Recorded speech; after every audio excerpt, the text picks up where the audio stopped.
Hello guys, welcome back to my new vlog.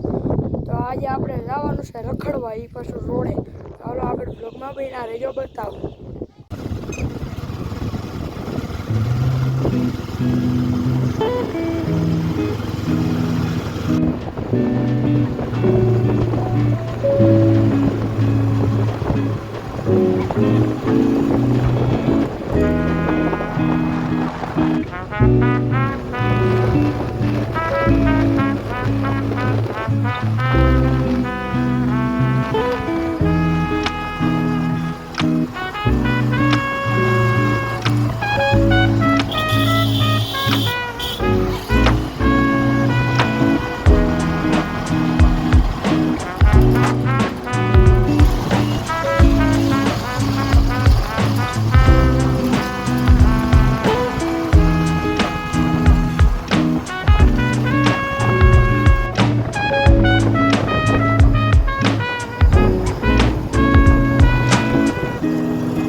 Guys, આજનો blog તમને ગમ્યો હોય તો લાઈક કરો, શેર કરો, કમેન્ટ કરો અને સબસ્ક્રાઈબ કરો.